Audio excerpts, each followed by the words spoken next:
80 years ago, I was just a farm boy from Iowa who thought war was an adventure. On June 6, 1944, I learned the truth on Omaha Beach. This is my story. They called them boys. Young men barely out of high school, with faces still soft and eyes full of dreams about glory and adventure.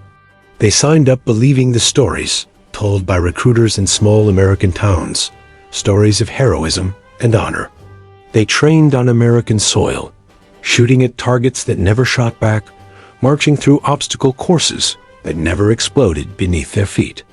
They laughed with their buddies, wrote letters home promising to return as heroes, and believed with every fiber of their being that they were ready. But nothing could prepare them for what awaited across the Atlantic. No training manual could capture the sound of a real bullet whizzing past your head. No drill sergeant could replicate the weight of watching your best friend fall. No exercise could teach you what it felt like to realize, in one terrible moment of clarity, that war was not training. It was survival. It was chaos. It was the place where boys were forced to become men in the span of a heartbeat, or they did not become anything at all. This is the story of those young American soldiers who discovered the brutal truth on the battlefields of Europe.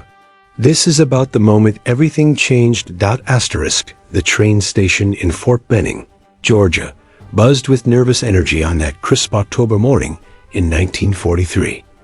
Private James McCarthy, just 18 years old, adjusted his brand new uniform for what must have been the 100th time. The fabric still smelled of the factory, stiff and uncomfortable against his skin.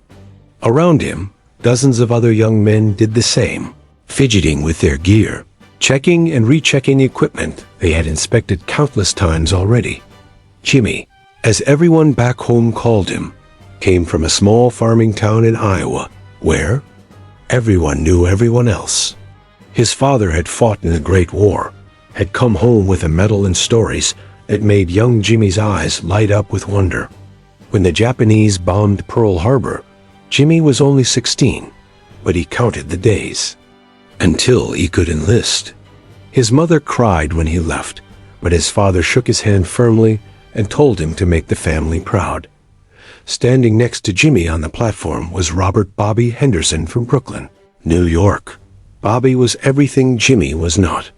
Where Jimmy was quiet and thoughtful, Bobby was loud and confident. Where Jimmy came from fields of corn that stretched to the horizon, Bobby came from streets packed with people and buildings that touched the sky. But they had become inseparable during basic training, an unlikely friendship forged in shared misery and mutual support. The training had been intense. 12 weeks of physical conditioning that pushed their bodies to limits they never knew existed. They woke before dawn and collapsed after sunset. They learned to march in formation, to assemble and disassemble their M1 Garand rifles blindfolded, to throw grenades at painted targets, to crawl under barbed wire, while drill sergeants fired live ammunition over their heads. They learned to follow orders without question, to trust the man beside them, to push through pain and exhaustion. Sergeant William Burke, a veteran of the North Africa campaign, had been their drill instructor. He was a hard man with a scarred face and eyes that seemed to look right through you. He never smiled, never offered praise, only pushed them harder and harder. When Private Tommy Davis from Texas complained about the grueling pace, Sergeant Burke had gotten inches from his face and growled words that none of them would forget. "You think this is hard? This is paradise compared to what awaits you over there. Every moment of suffering here might save your life when you are face to face with the enemy. I am not here to be your friend. I am here to keep you alive." At the time, they thought they understood. They believed the training was the hardest thing they would ever endure. They competed with each other to see who could run faster, shoot straighter, be tougher. There was pride in completing each challenge, confidence that grew with every obstacle overcome. They felt invincible, ready for anything. Jimmy remembered the night before graduation from basic training. The platoon had gathered in the barracks, and someone had smuggled in a bottle of whiskey. They passed it around, taking small sips and making grand speeches about what they would do when they got to Europe. Bobby had stood on his footlocker and declared he would single-handedly capture Hitler himself. Everyone laughed and cheered.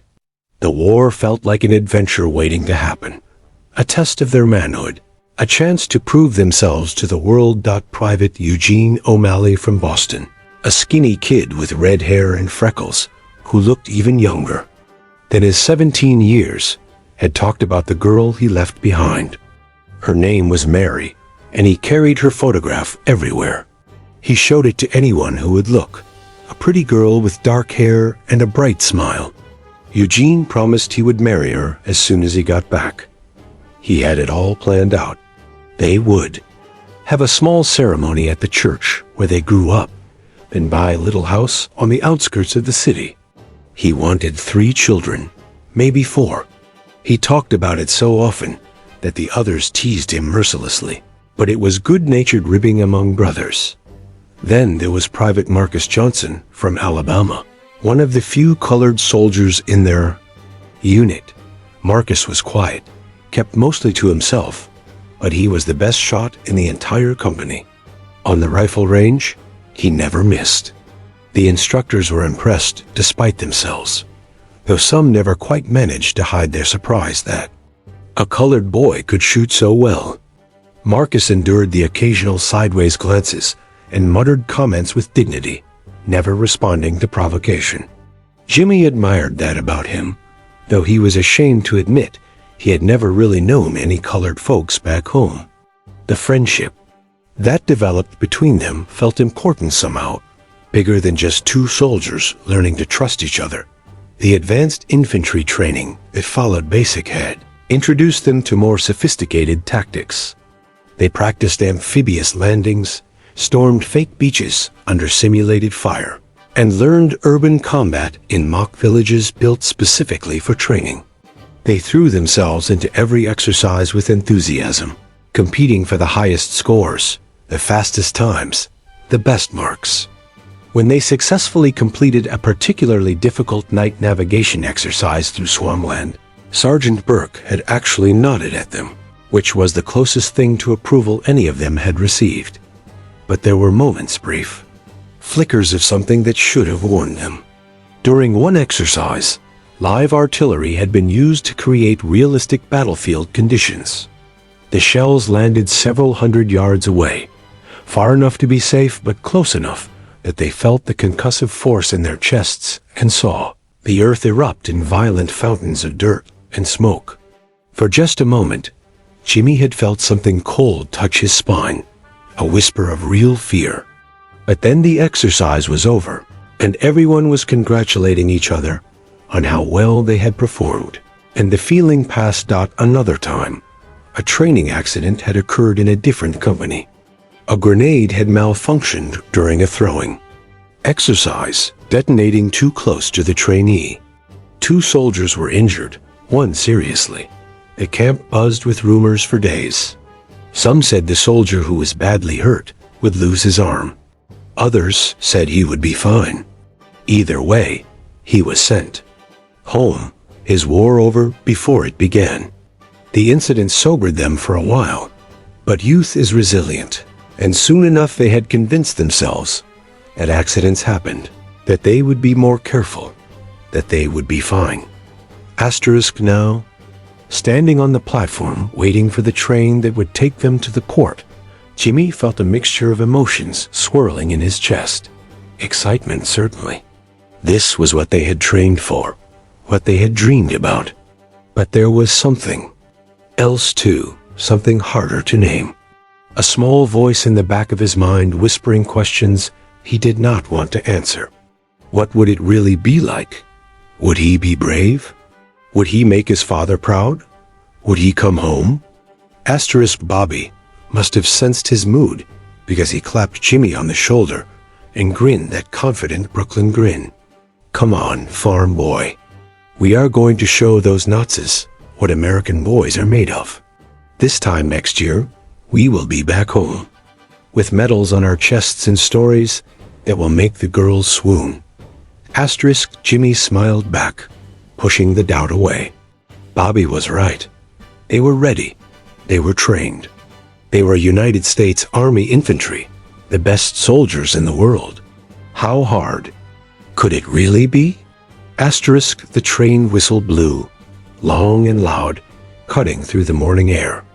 Officers began shouting orders, and the young soldiers formed up, boarding the train in an orderly fashion, just as they had been taught. Inside the cars, they claimed seats and stowed their gear. As the train lurched into motion and began pulling away from the station, some of the men hung out the windows, waving at the few people who had come to see them off. Asterisk. Now, standing on the platform waiting for the train that would take them to the port, Jimmy felt a mixture of emotions swirling in his chest. Excitement, certainly. This was what they had trained for, what they had dreamed about. But there was something else too, something harder to name. A small voice in the back of his mind, whispering questions he did not want to answer. What would it really be like? Would he be brave? Would he make his father proud? Would he come home? Bobby must have sensed his mood because he clapped Jimmy on the shoulder and grinned that confident Brooklyn grin. Come on, farm boy. We are going to show those Nazis what American boys are made of. This time next year, we will be back home with medals on our chests and stories that will make the girls swoon. Jimmy smiled back, pushing the doubt away. Bobby was right. They were ready. They were trained. They were United States Army infantry, the best soldiers in the world. How hard could it really be? The train whistle blew, long and loud, cutting through the morning air. Officers began shouting orders, and the young soldiers formed up, boarding the train in an orderly fashion, just as they had been taught. Inside the cars, they claimed seats and stowed their gear. As the train lurched into motion and began pulling away from the station, some of the men hung out the windows, waving at the few people who had come to see them off. Back Jimmy watched Fort Benning disappear behind them, the place that had been their home for months, the place where they had been transformed from civilians into soldiers. He thought about his real home in Iowa, about his mother and father, about his younger sister who had cried when he left. He had promised to write every week. He had promised to come back. He intended to keep both promises. The journey to the Garand port took 2 days. They changed trains twice, passing through states Jimmy had never seen before. The other soldiers were in high spirits, singing songs, playing cards, sharing cigarettes. At night, when the train clattered through darkness, and most of the men slept or tried to, Jimmy lay awake on the hard bench and stared out the window at the passing shadows. America looked peaceful in the moonlight, farms and forests and small towns with church steeples rising above humble rooftops. It was a country at war, but you could not tell by looking at it. The war was somewhere else, far across the ocean, in places with strange names that Jimmy had barely heard of before enlisting. When they finally reached the port in New York, the sight of the massive troopships waiting at the docks took Jimmy's breath away. He had never seen ships so large. They looked like floating cities, bristling with guns and packed with thousands of soldiers. The docks were chaos, organized chaos, but chaos nonetheless. Officers shouted orders, sergeants herded companies toward their assigned vessels. Supplies were loaded in endless streams. The scale of it all was overwhelming. Bobby was ecstatic to be in his home city, even though they were not given leave to visit. He pointed out landmarks visible in the distance, talking rapidly about places he used to go, things he used to do. For a moment, his confidence seemed to crack just slightly. He grew quiet and stared toward the city skyline. When Jimmy asked if he was okay, Bobby nodded quickly and put the grin back on his face. Just wondering when I will see it again. That is all. But I will see it. We all will. Boarding the ship took hours. They were assigned to cramped quarters below deck, bunks stacked 4 high in compartments that smelled of sweat and diesel fuel. There was barely room to move, let alone store their gear. The ship would carry over 5,000 soldiers across the Atlantic, packed in like sardines, and Jimmy tried not to think about what would happen if a German U-boat torpedo found them. The crossing took 12 days, 12 days of misery for most of the men. The Atlantic in November was rough, and the ship pitched and rolled constantly. Seasickness swept through the ranks like a plague. Men who had been tough and confident during training were reduced to groaning, retching wrecks who could barely keep down water. The smell below deck became unbearable. Jimmy was fortunate. He discovered he had good sea legs and suffered only mild nausea. Bobby was not so lucky. He spent the first week too sick to even complain about it, not to pass the time. Those who were not ill played endless games of poker with matchsticks for stakes, wrote letters they would mail when they reached England, and listened to the stories of the few soldiers aboard who had seen combat before. These veterans were returning to duty after recovering from wounds, and they spoke of things the new soldiers could barely comprehend.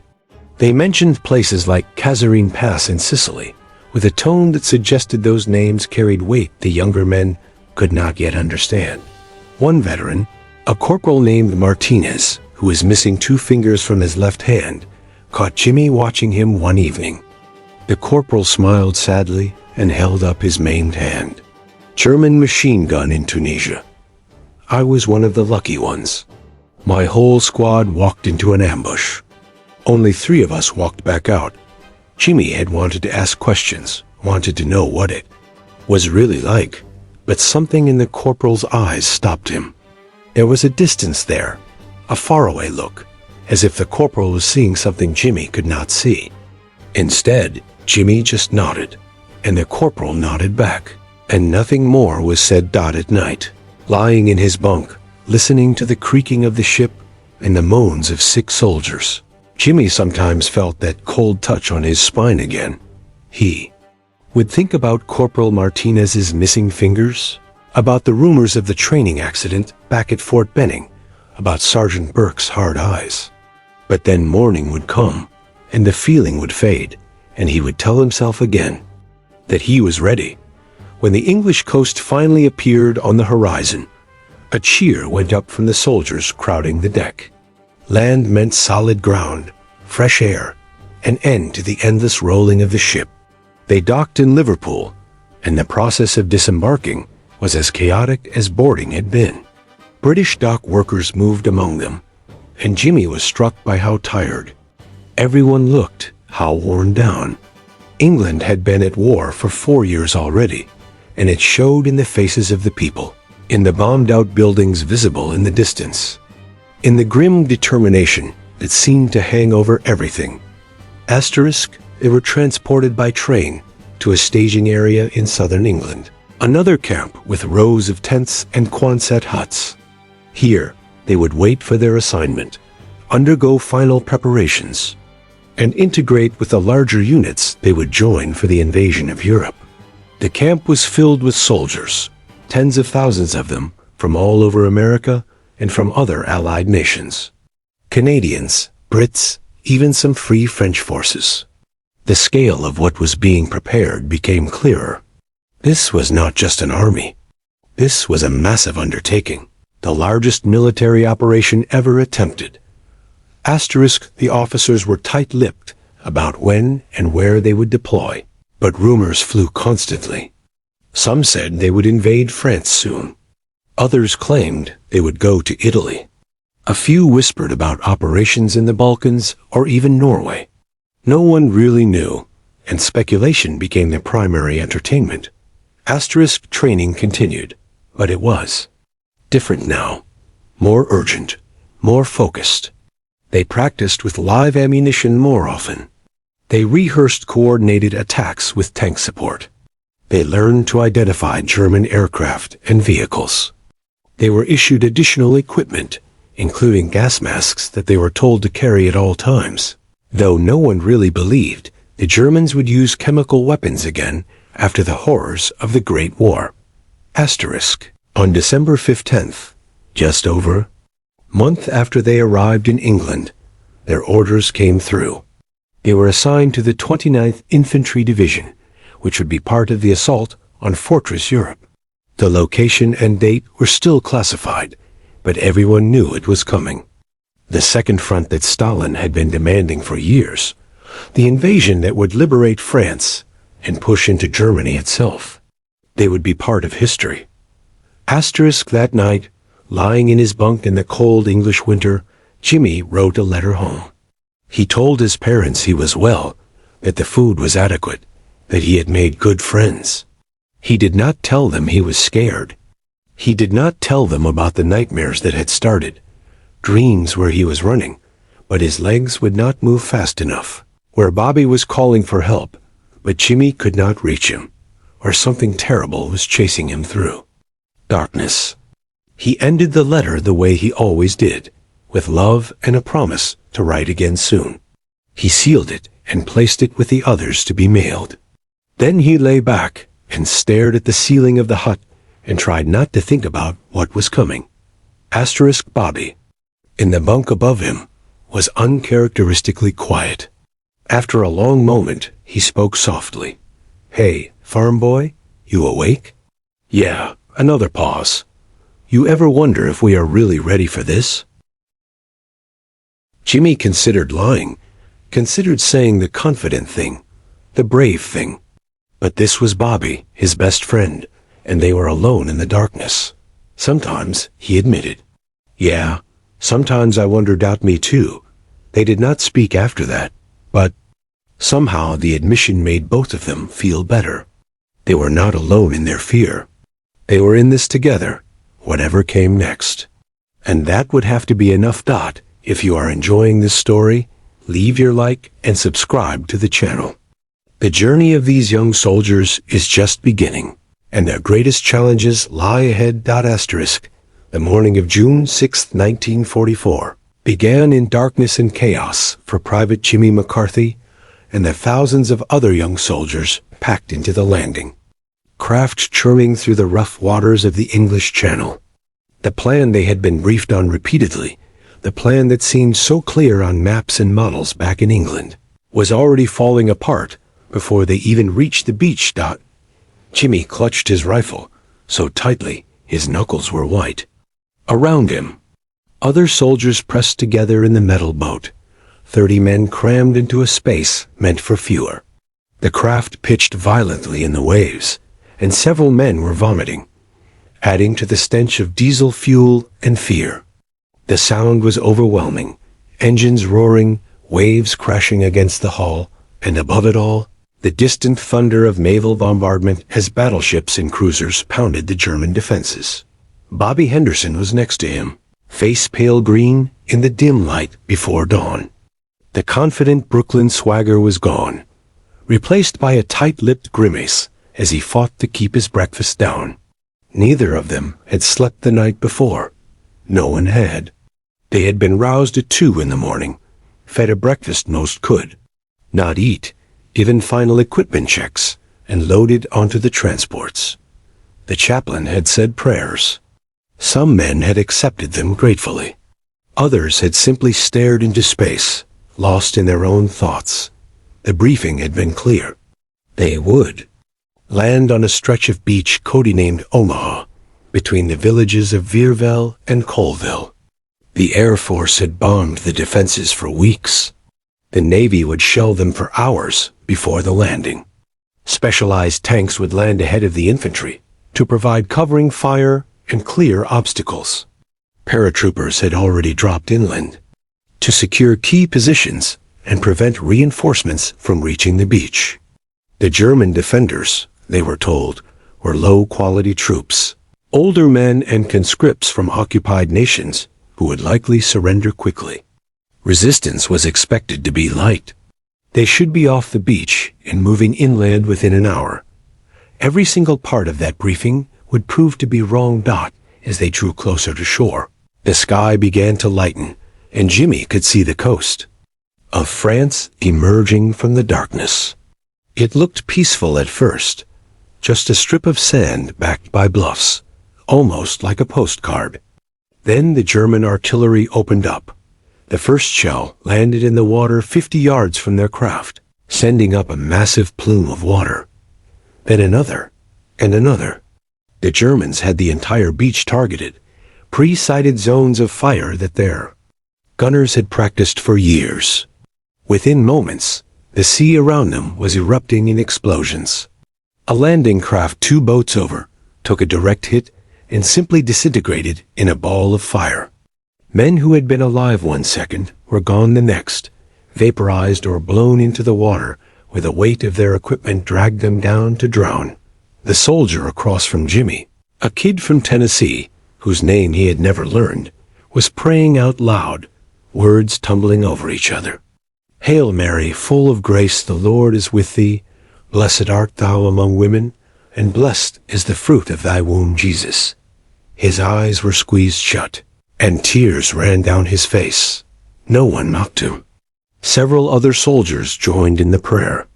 Coxswain driving the boat was screaming something, but Jimmy could not hear him over the roar of battle. Through the front of the craft, he could see other boats ahead of them, some burning, some sinking, some disgorging their human cargo into the water, still hundreds of yards from shore. The plan called for them to land at low tide to avoid underwater obstacles, but that meant crossing hundreds of yards of open beach under fire. Sergeant Burke was at the front of their craft, gripping the sides and staring toward shore. Even from the back, Jimmy could see the tension in his body. This was nothing like North Africa, Burke had said the night before. This would be worse than anything any of them had experienced. Be ready for hell. Those words echoed in Jimmy's mind now, and he realized with growing horror that Burke had been preparing them for this moment. This awful realization that training was nothing, that everything they thought they knew was about to be tested beyond imagination. The landing craft shuddered as it scraped bottom. They were still in water over their heads, nowhere near where they were supposed to land, but the coxswain was panicking, desperate to drop the ramp and get away from the beach. Sergeant Burke was shouting at him, cursing him, but it was too late. The ramp dropped. The German machine guns opened up immediately. The soldiers at the front of the boat, the ones closest to the ramp, died instantly. The bullets ripped through them with a sound like hammers striking meat. Bodies fell forward, into the water or backward into the men behind them. The Tennessee kid's prayers were cut off mid-word as his head snapped back and he collapsed. Blood was everywhere, on the deck, on the men, mixing with the seawater, sloshing in the bottom of the craft. Someone was screaming, a high-pitched keening that went on and on. Jimmy realized it might be him. Sergeant Burke was still shouting, waving his arm, trying to get them moving. The only way out was forward, into that wall of fire. To stay in the boat was to die. To go forward was to probably die. But at least forward offered a chance. Jimmy jumped into the water and immediately went under. His pack pulled him down, 70 pounds of equipment that seemed determined to drown him. He kicked frantically, lungs burning, and broke the surface gasping. The water was chest deep, and he could barely move, wading forward with agonizing slowness. While bullets hit the water around him like lethal rain, Bobby was next to him, fighting forward through the water. His helmet was gone, lost in the jump, and his face was a mask of terror and determination. They locked eyes for just a second. A moment of connection between brothers, and then Bobby's chest exploded in red. He looked down at himself in confusion, mouth opening as if to speak, and then he fell face forward into the water. Jimmy reached for him, screaming Bobby's name, but the current and the weight of Bobby's gear pulled him under before Jimmy could grab him. Bobby was gone, just like that. Dead or drowning, it did not matter which. Gone. The machine gun fire was constant. tracer rounds creating bright lines in the air that seemed to converge from multiple positions in the bluffs above the beach. Mortar rounds were falling now too, adding their explosions to the chaos. Jimmy saw men hit and fall, saw men stumble and disappear beneath the waves, saw men freeze in panic, only to be cut down where they stood. The water was turning red. He finally reached water shallow enough to run, though running might be too generous a word for the stumbling, desperate scramble he managed. His legs felt like lead, his uniform soaked and heavy, his pack trying to pull him backward. The beach was littered with bodies and with men who were wounded and crawling, crying out for medics who could not reach them. The sound was horrific, a chorus of screaming and crying, and the never-ending rattle of gunfire. There was no cover on the beach. The Air Force bombing had missed the defenses entirely, the craters mostly behind the German positions. The specialized tanks had mostly sunk in the rough water before reaching shore. The few that made it were burning or already destroyed. The naval bombardment had done little except churn up sand. The German positions were intact, fortified bunkers and machine gun nests that had interlocking fields of fire covering every inch of the beach. Jimmy ran toward a low seawall at the base of the bluffs, the only cover visible. Men were clustered there, huddled against the concrete, trying to make themselves as small as possible. He dove the last few feet and slammed into the wall hard enough to knock the breath from his lungs. He lay there gasping, unable to believe he was still alive. Eugene O'Malley was next to him, the kid from Boston who was always talking about his girl Mary. Eugene's left arm was hanging at an odd angle, clearly broken, and blood was seeping through his uniform in several places. He was crying, not from pain but from shock, tears streaming down his face as he mumbled Mary's name over and over. His photograph of her was somehow still in his pocket, and he clutched it with his good hand like a talisman. Asterisk. Marcus Johnson made it to the wall moments later, moving with the same calm precision he had shown on the rifle range. His face was set in hard lines, and his eyes were cold. He had his rifle up and was looking for targets, even as bullets struck the wall above their heads and showered them with concrete fragments. Marcus glanced at Jimmy and nodded once, a simple acknowledgement that they had both survived the beach crossing. Then he turned his attention back to finding something to shoot at. All around them, the invasion was stalling. Entire companies had been wiped out in the first minutes. Officers were dead. NCOs were dead. The command structure was in shambles. Small groups of soldiers were pressed against the seawall or hiding behind a few obstacles on the beach, pinned down by fire so intense that any attempt to move forward seemed like suicide. Jimmy realized he was in shock. His hands were shaking uncontrollably, and he could not seem to catch his breath.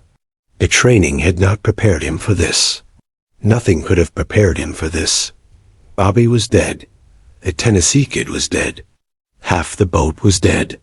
They had been on French soil for less than 10 minutes, and his entire world had been ripped apart. Sergeant Burke appeared, moving along the wall, shouting at the men. "We cannot stay here. We have to get off this beach. If we stay here, we all die." He was bleeding from a wound on his head, blood running down the side of his face, but he seemed not to notice.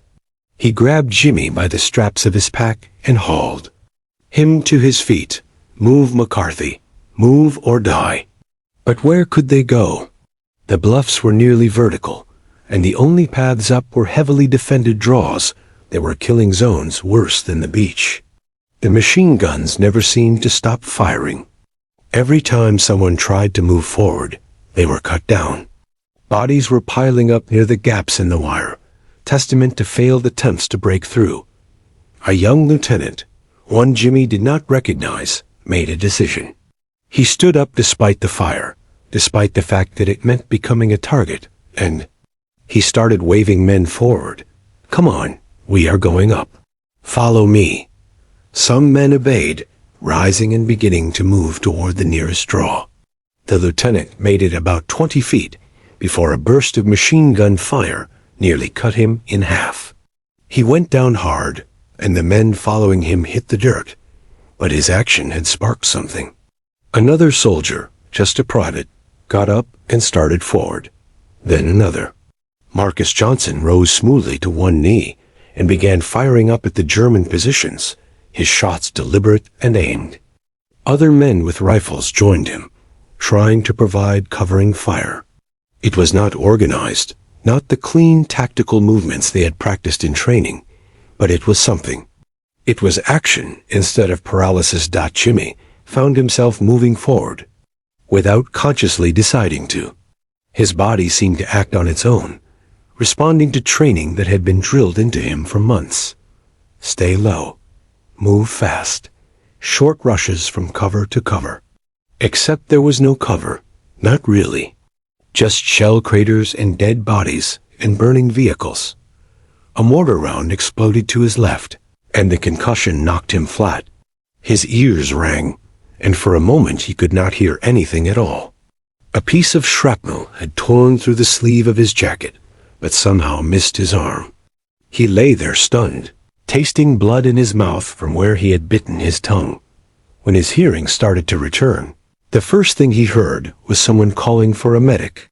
The cry was repeated up and down the beach, dozens of wounded men calling out, but there were not enough medics, and many of those who had landed were already casualties themselves. Those who were still able to work moved frantically from soldier to soldier, doing what they could, but there were too many wounded and too much fire. Jimmy got to his feet again and kept moving. He had no idea where he was going or what he was doing. He had lost track of his unit, lost track of everything except the primal need to get off the beach, to reach the bluffs, to find some safety from the constant fire. Other men were moving with him, strangers from different units, all mixed together in the chaos. They reached the base of the bluff, where the slope began to rise sharply. Here, finally, there was some defilade from the fire. The German guns could not depress low enough to hit them right against the cliff face. Men collapsed against the slope, gasping, some wounded, most just exhausted and traumatized. Jimmy sank down and realized he was still carrying his rifle. He did not remember picking it back up after being knocked down by the mortar. He checked it automatically, the way he had been taught. It was clogged with sand and seawater. Useless. Sergeant Burke was there, moving among the men, organizing them. He had maybe 20 soldiers with him, pulled from at least 4 different companies. He pointed at Marcus.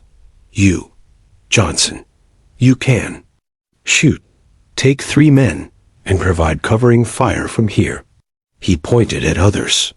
"You and you start working your way up this draw.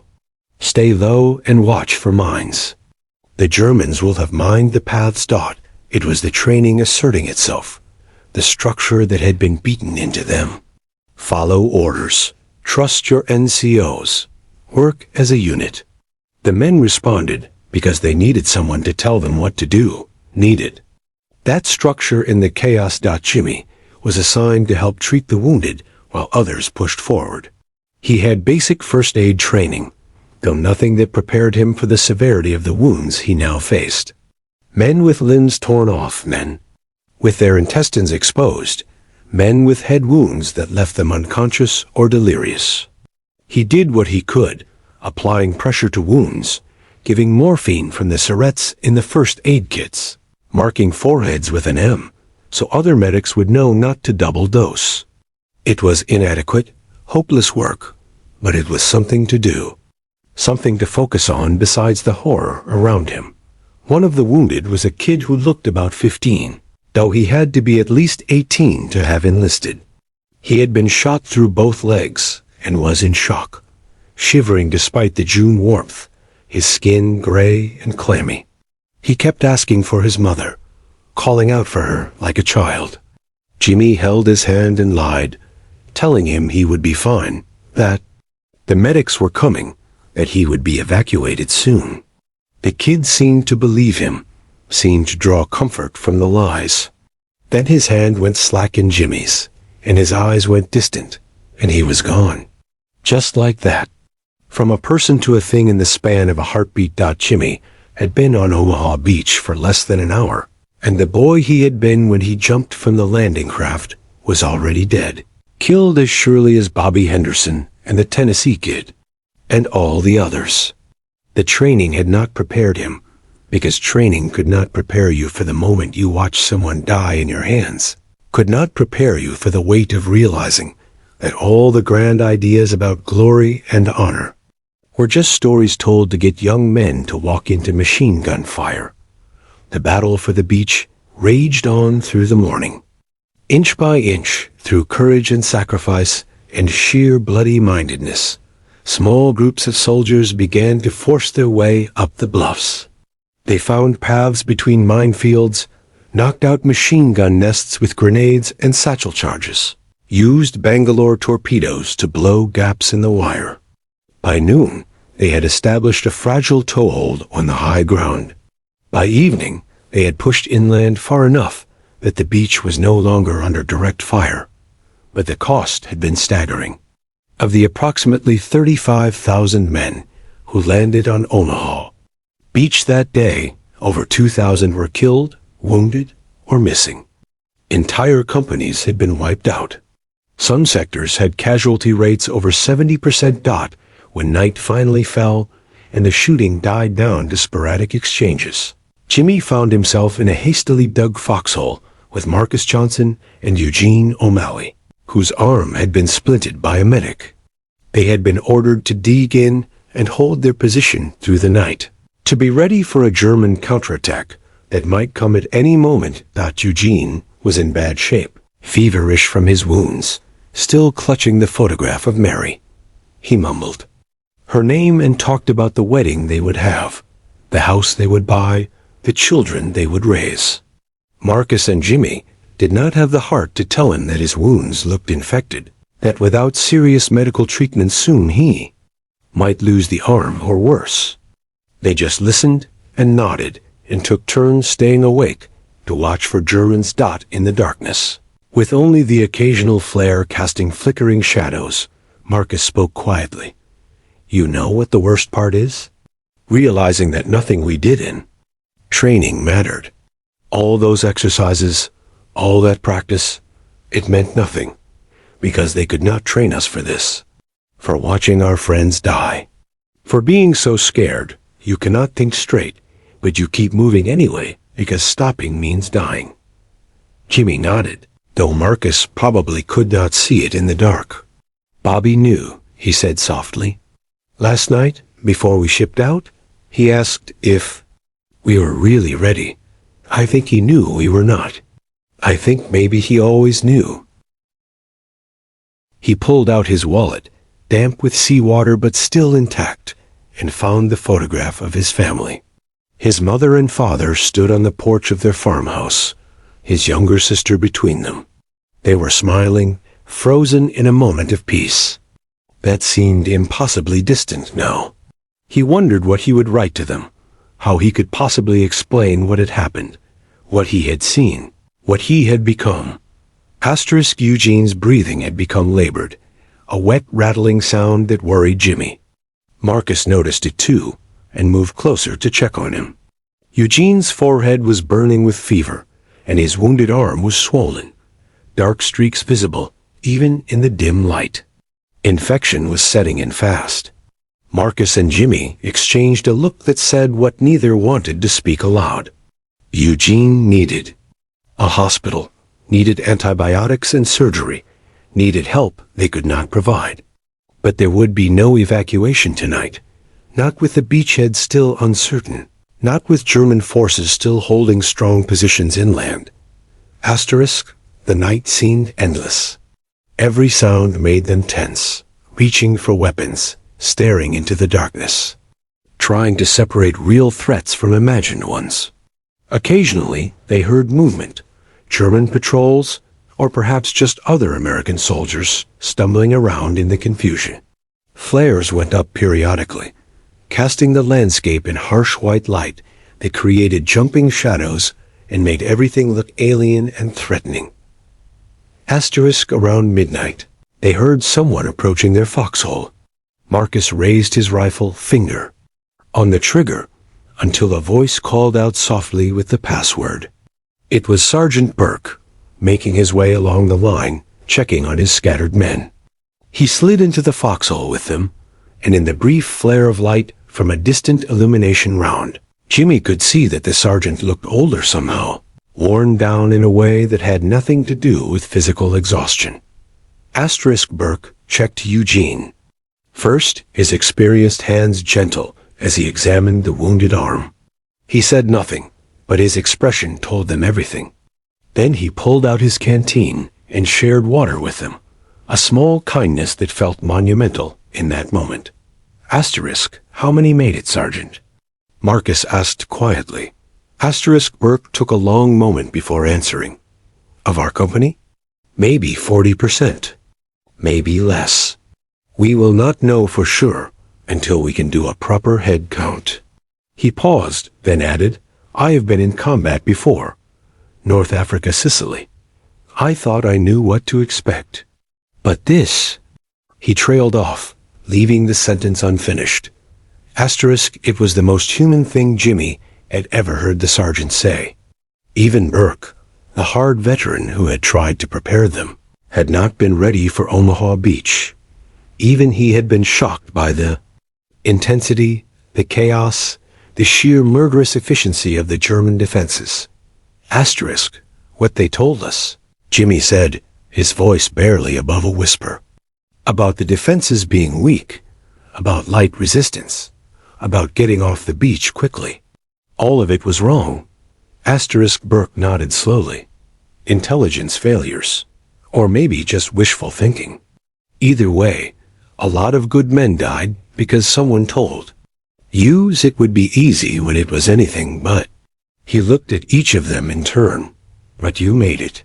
You survived the worst day you will probably ever face. That counts for something. Bobby Henderson did not make it, Jimmy said, and saying it out loud made it real in a way it had not been before. His voice cracked. He was my best friend. We went through training together. He was right next to me. In the water, and then he was just gone. Burke reached out and gripped Jimmy's shoulder. I know, son. I saw him go down. I am sorry. He was quiet for a moment, then continued. Every man we lost today was someone's best friend, someone's son or brother or husband. Every one of them matters. The only way we honor them is by staying alive, by finishing what we came here to do, and by never forgetting that this war is not some game. It is not training. It is the real thing, and it will take everything we have to survive it. They sat together in the foxhole, 4 soldiers who had started the day as part of a carefully organized military machine and were now just survivors, clinging to a piece of foreign soil they had paid for in blood. Above them, stars appeared between the clouds, the same stars that shone over Iowa and Boston and Alabama and Brooklyn. The same stars that had watched over countless other wars, other soldiers learning the same terrible lessons.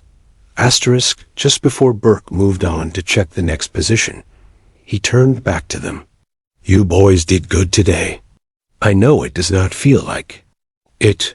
I know you are scared and hurting and wondering how you will face tomorrow. But you did good.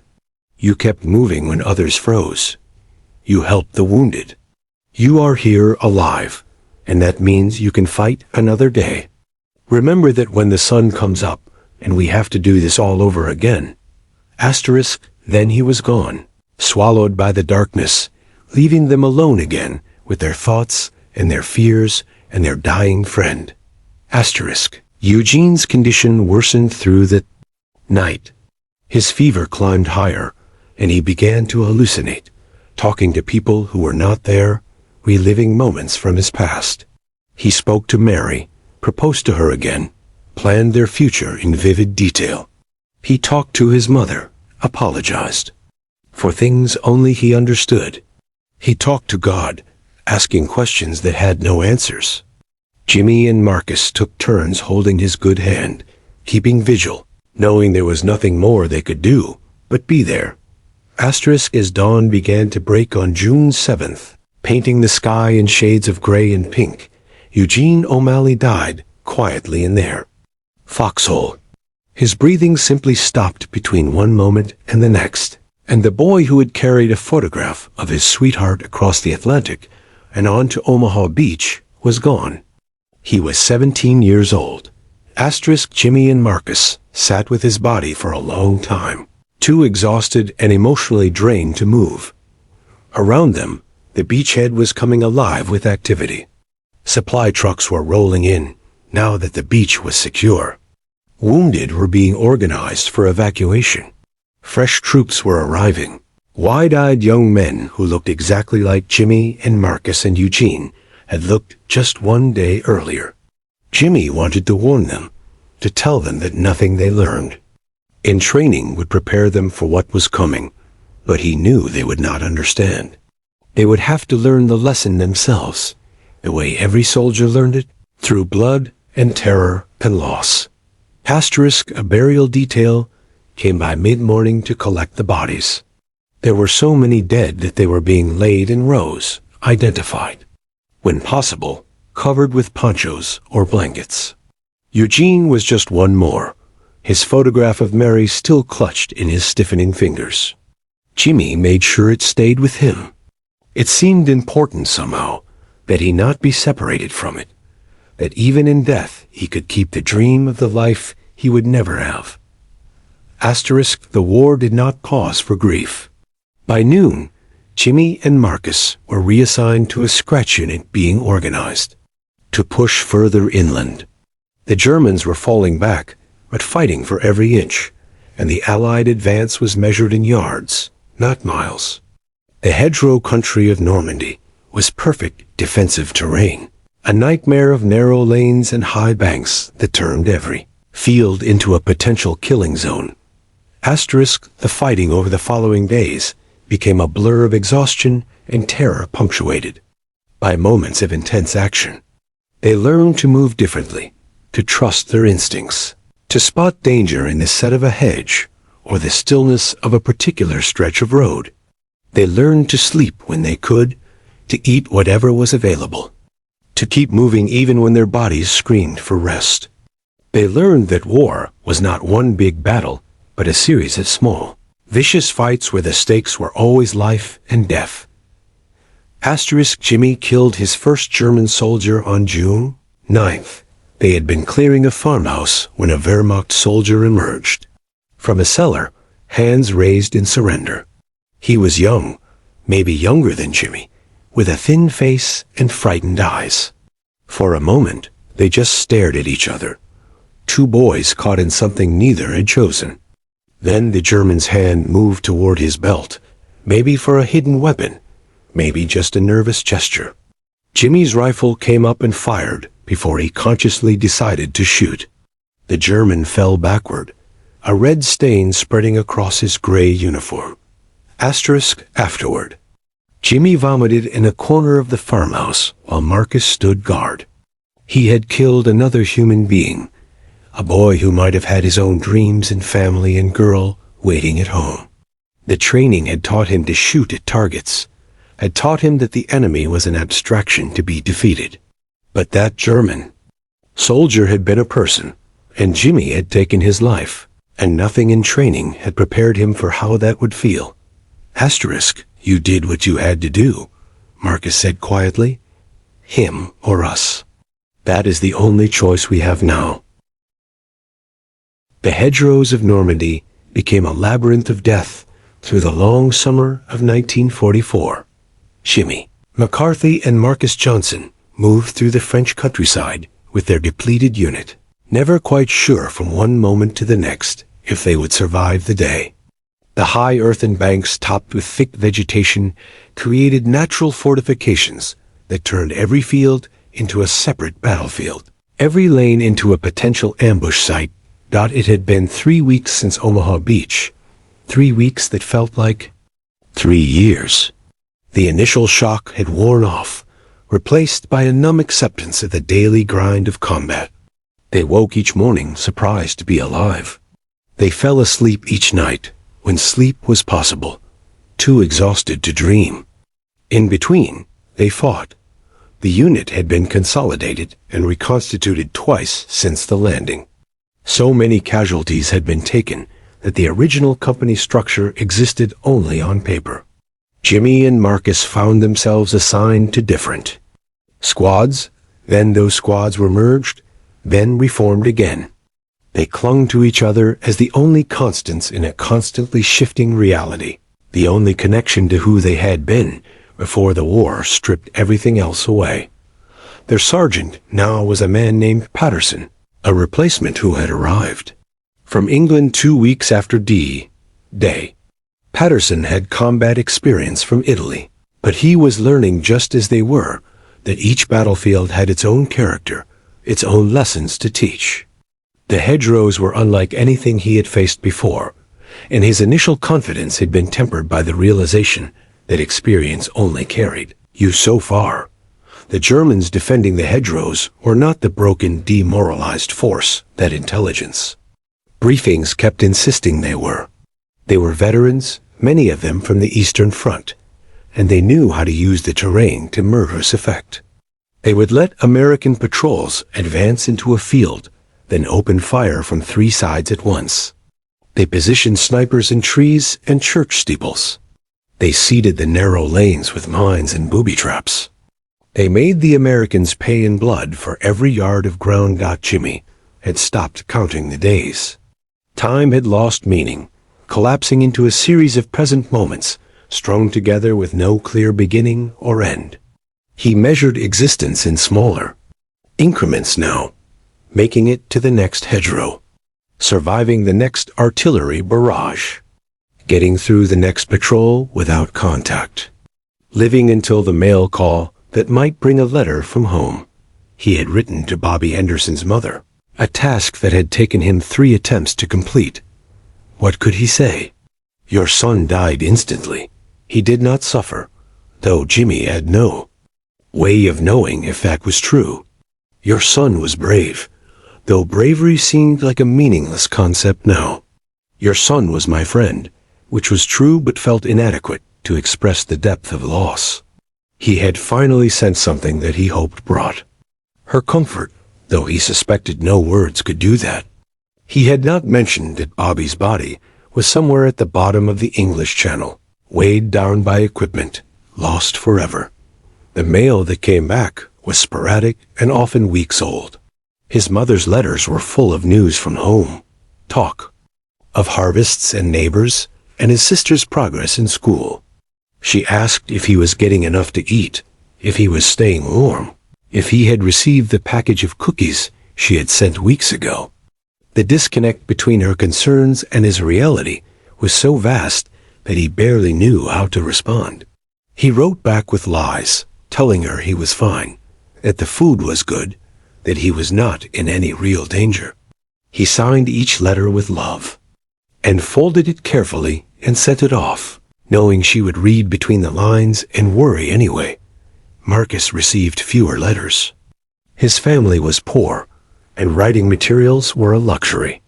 But when letters did come, he shared them with Jimmy, reading passages aloud in the darkness of whatever hole they were occupying that night. His mother wrote about the church services she attended, about prayers offered for him, and all the colored soldiers fighting overseas. His younger brother wrote asking when Marcus was coming home, telling him about school and friends and small triumphs that seemed to belong to another world entirely. They had acquired other companions over the weeks. It was Private Tommy Reeves, from Oregon, a big kid with a slow way of talking who had been a logger before the war. Tommy had joined them after his entire squad was wiped out by a German mortar barrage. He rarely spoke about it, but sometimes at night he would wake up gasping, reliving that moment. There was Corporal Frank Lombardi from Philadelphia, a wiry Italian-American who had somehow maintained a sense of humor through everything. Frank could find something to joke about in any situation. A dark gallows humor that helped keep the worst of the despair at bay. When they were pinned down by sniper fire, Frank would crack wise about German marksmanship. When they went days without hot food, Frank would reminisce about his mother's cooking in such vivid detail that it made their mouths water and their hearts ache simultaneously. And there was Private First Class David Chun, one of the few Chinese-American soldiers in the division, who had grown up in San Francisco and whose family had been interned briefly early in the war, before someone realized how idiotic it was to lock up people who were just as American as anyone else. David was quiet, thoughtful, and had a talent for scrounging supplies that made him invaluable. He could trade cigarettes for fresh eggs, could find dry socks when everyone else's feet were rotting from trench foot, could somehow produce hot coffee in the middle of a combat zone. This was their family now, this small group of survivors who looked out for each other, because that was the only way to stay sane, to stay human. They shared rations and cigarettes and watch duties. They covered each other's backs in combat. They sat together in the darkness and told stories about home, about the lives they had left behind and hoped to return to. The fighting in the hedgerows was unlike anything Jimmy had experienced on Omaha Beach. The beach had been sudden, overwhelming, a descent into hell that lasted hours.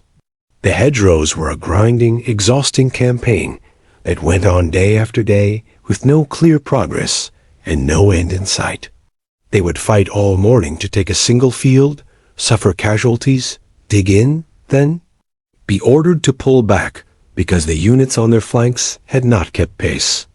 The next day they would fight over the same ground again. Casualties came in a steady stream. Not the massive losses of D-Day, but a constant drip of death and injury that slowly eroded the unit. A man would step on a mine and lose a leg. A sniper would pick off someone who exposed himself for just a second too long. An artillery shell would land in a foxhole and obliterate everyone in it. Every day, someone did not make it to roll call. Asterisk, the randomness of it was perhaps the hardest part to accept. There was no pattern to who lived and who died, no correlation between caution and survival. You could do everything right and still catch a bullet. You could be reckless and escape without a scratch. Jimmy had seen careful, experienced soldiers killed in their first engagement with the unit.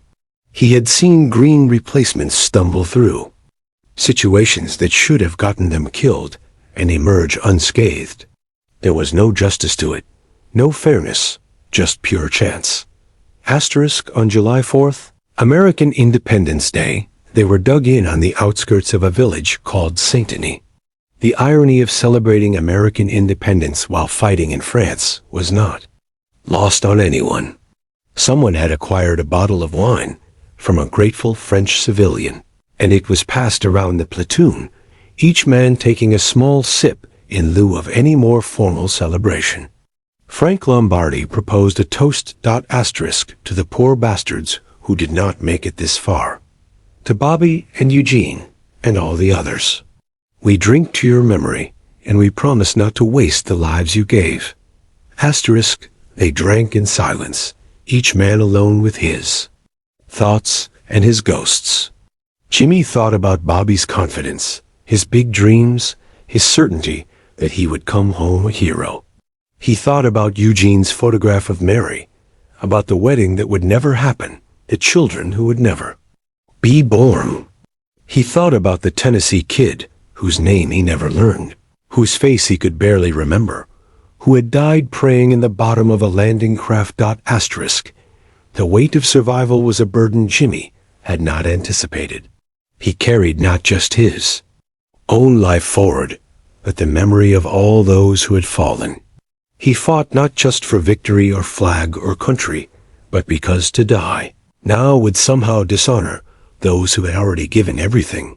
It was an impossible weight, one that grew heavier with each loss, but he carried it because there was no other choice. Later that night, the Germans launched a counterattack.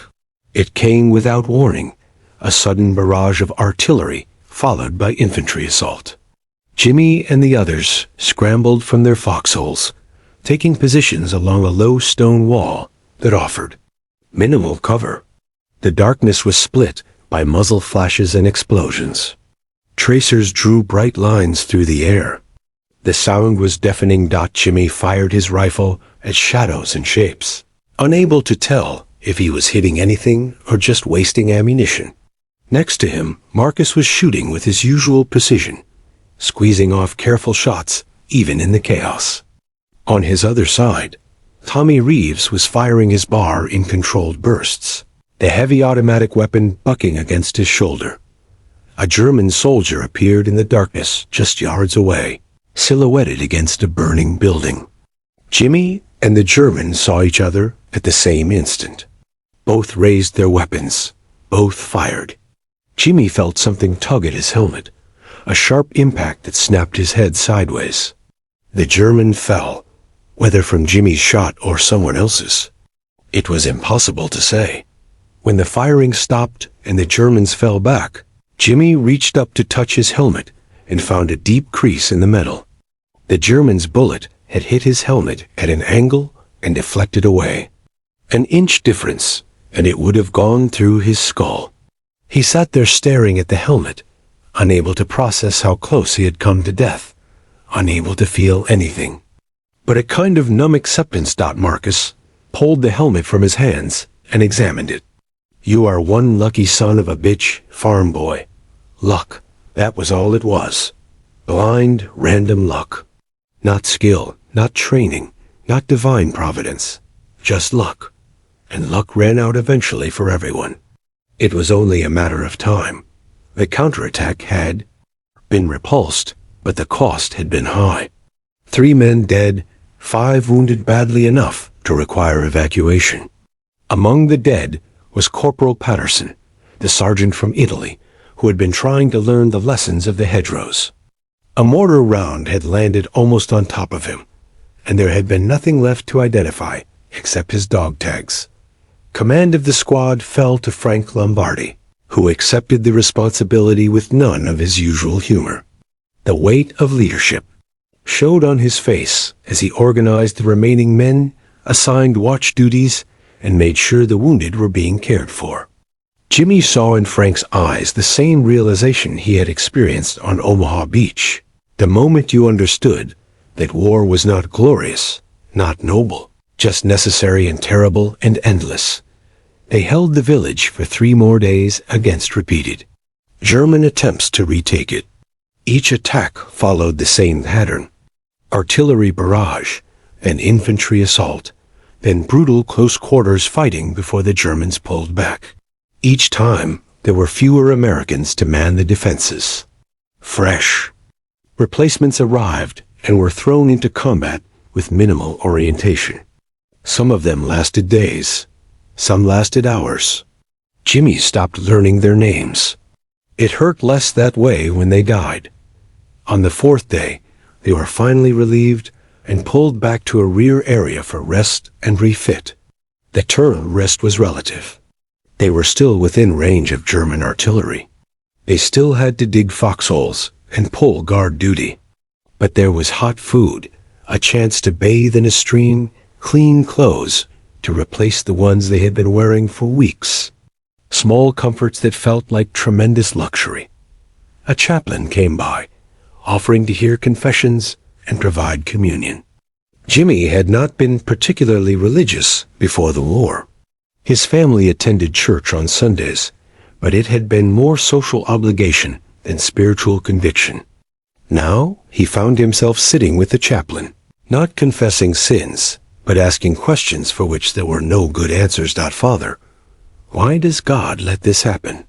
All these young men dying, for what? What purpose does it serve?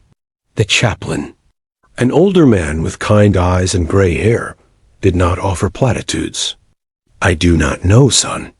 I struggle with those questions myself every day. All I can tell you is that God grieves with us, that your suffering is not meaningless, even if we cannot understand the meaning. that you must hold on to your humanity, your compassion, even in the midst of inhumanity. How? Jimmy asked, and the word came out broken, almost a sob. How do I stay human when I have to kill to survive? When I cannot even remember what peace feels like? The chaplain reached out and placed a hand on Jimmy's shoulder. By remembering that the Germans you fight are also human. By mourning the lives you take, not celebrating them. By helping your fellows, by showing mercy when you can. By not letting the war turn you into something you will not recognize when it is over. He paused, then added softly, and by forgiving yourself for what you have had to do to stay alive. Jimmy left the conversation with no real answers, but perhaps a small measure of peace. The chaplain was right about one thing. He could not control the war or the killing or the death that surrounded him, but he could control who he chose to be in the midst of it. He could hold on to his humanity, even if it was hard, even if it hurt, even if some days it seemed impossible. That evening, the remnants of the squad sat together around a small fire, cooking rations and talking quietly. David Shun had somehow procured actual coffee. Real coffee, not the reconstituted powder they usually got, and they savored it like fine wine. For a few hours, they were not soldiers at war. They were just young men sharing a meal, telling stories, finding moments of connection in the darkness. Marcus talked about what he wanted to do after the war. He was going to use the GI Bill to go to college, going to study engineering, going to build things instead of destroying them. He talked about designing bridges, about creating structures that would last for generations, about making something positive out of all the negative he had experienced.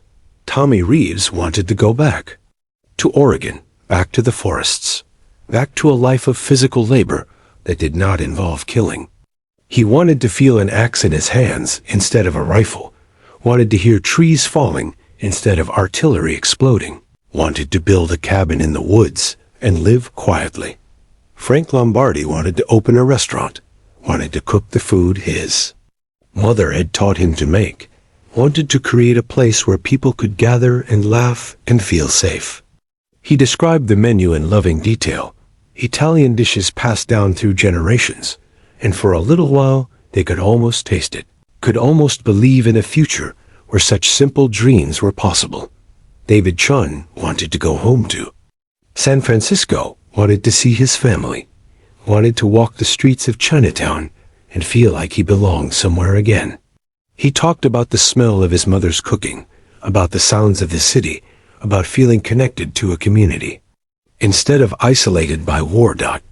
Jimmy realized he did not know what he wanted anymore. The farm in Iowa seemed like it belonged to another person, another life.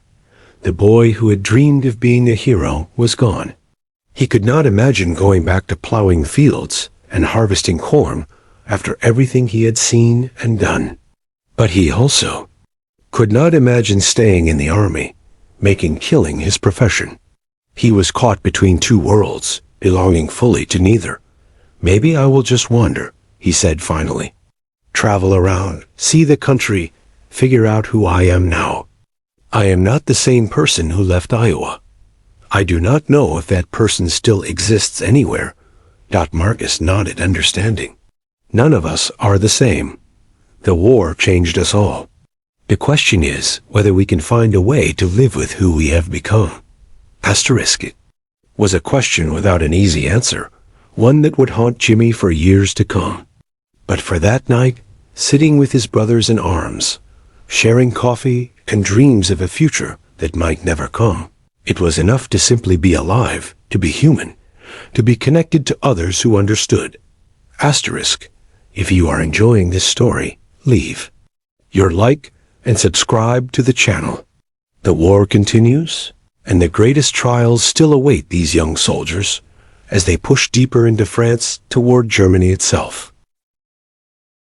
The town of St. Lai fell on July 18th after weeks of savage fighting that reduced it to rubble. Jimmy McCarthy stood in what had once been the town square, surrounded by shattered buildings and the sweet, sickening smell of death that permeated everything. They had been fighting continuously for 6 weeks now, and the cumulative weight of combat was crushing them in ways that had nothing to do with physical exhaustion. The breakthrough everyone had been promised was finally happening. Operation Cobra had smashed through the German lines west of St. Lai, and now the Allied armies were pouring through the gap, racing across France toward Paris and beyond. But breakthroughs meant rapid movement, constant combat, no rest, no respite. The hedgerows had been hell, but at least there had been pauses, moments to catch your breath. Now they were in pursuit of a retreating enemy, and the pace was relentless.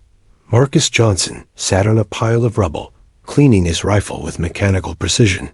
His hands moved automatically through the familiar motions, but his eyes were distant, focused on something only he could see. He had not been the same since Saint-Denis, since the night they had held against repeated counterattacks. Something had broken inside him during those endless hours of fighting, some essential optimism that had kept him going. He still fought, still did his job, but the man who had talked about building bridges seemed to have disappeared, replaced by someone harder, colder, unreachable. Tommy Reeves was worse. The big logger from Oregon had developed a tremor in his hands that never quite went away. He dropped things, fumbled with equipment, could not light a cigarette without the match shaking. At night, when he thought no one was watching, he wept silently in his foxhole. During the day, he flinched at sudden sounds, dove for cover at noises that were not incoming fire. The other men pretended not to notice, a kindness born of the knowledge that they were all closer to breaking than they wanted to admit. Frank Lombardi had stopped joking. The man who had found humor in the darkest situations now moved through each day in grim silence, doing what needed to be done with no wasted words or motion. He led the squad competently, made good tactical decisions, kept them alive. But the light had gone out of his eyes, and Jimmy missed the jokes more than he would have thought possible. The humor had been a shield for all of them, a way to maintain perspective. Without it, the war felt heavier, more oppressive. David Chun had become almost manic in his efficiency, throwing himself into every task with an intensity that bordered on desperation. He volunteered for patrols, took extra watch duties, pushed himself past the point of exhaustion. Jimmy recognized it for what it was, the same thing he felt himself. If you stayed busy enough, moved fast enough, focused completely on the immediate task, you did not have time to think about everything you had seen, everyone you had lost, everything that might still be coming. The replacements kept arriving, fresh-faced boys straight from England who looked younger every time. They came with clean uniforms and full gear and eyes that still held innocence. Jimmy and the other veterans watched them with a mixture of pity and resentment. Pity because they knew what awaited these boys, knew the lessons they would learn in blood and terror. Resentment because their innocence was a reminder of what had been taken from the veterans. A mirror held up to show them how much they had changed. One replacement, a kid named Peterson from Minnesota, had attached himself to Jimmy like a puppy. He asked constant questions, sought advice, wanted to learn from the experienced soldier. Jimmy tried to push him away, tried to maintain distance, but Peterson was persistent. He reminded Jimmy uncomfortably of Eugene O'Malley, that same eagerness, that same belief that if he just did everything right, he would be fine. On August 2nd, they were advancing through the town of Mortain when the Germans launched a massive counterattack. It was Hitler's last attempt to cut off the breakthrough, to drive to the sea and trap the Allied armies. Intelligence had warned that something was coming, but the ferocity of the assault still caught them by surprise. Panzer tanks rolled through. The pre-dawn darkness, supported by elite SS infantry, hitting the American positions with everything they had. Jimmy's squad was assigned to hold a critical road junction on the outskirts of town. They had 2 bazookas, a machine gun, and their individual rifles against German armor in overwhelming numbers. The odds were impossible, but retreat would open a hole in the line that could jeopardize the entire operation. So they dug in and prepared to fight. The first tank appeared as the sun was rising, a massive tiger that seemed invincible as it ground toward their position. Tommy Reeves was on one of the bazookas, and Jimmy could see his hands shaking as he tried to aim. The first rocket went wide, missing by yards. Tommy fumbled with the reload, dropped it, picked it up with hands that would not cooperate. The tiger's main gun traversed toward them, and Jimmy knew they were about to die. Then Marcus was there, taking the bazooka from Tommy's trembling hands, his own hands rock steady. He aimed carefully, squeezed the trigger, and the rocket flew. True, striking the tiger's thinner side armor. The explosion did not destroy the tank, but damaged its track, immobilizing it. The tank continued to fire, but it could not advance, and follow-on American armor was able to knock it out. The counterattack raged all day. Wave after wave of German infantry supported by tanks tried to break through their position. The Americans, held by their fingernails, suffering horrific casualties, but refusing to yield. Jimmy fired his rifle until the barrel was too hot to touch, until his ammunition was nearly exhausted, until his shoulder was bruised from the recoil. Around him, men fought with a desperate fury, born of the knowledge that if they broke, if they ran, the entire line might collapse. Peterson, the kid from Minnesota, was killed in the first hour. He had been crouched next to Jimmy in a shell crater when a mortar round landed almost on top of them. The explosion threw Jimmy backward, deafened him, left him gasping in a cloud of smoke and dust. When his vision cleared, Peterson was gone, simply erased from existence. Nothing left but a crater and some scattered equipment. Jimmy stared at the empty space where the kid had been, unable to process it. Unable to feel anything at all, Frank Lombardi was wounded mid-afternoon, a piece of shrapnel from a tank shell that tore through his leg. He refused evacuation tied a tourniquet around his thigh and kept fighting from a sitting position, directing the squad's fire, making sure they were covering all approaches. Blood soaked through his uniform, and his face grew pale, but he would not leave. Not while the fight continued.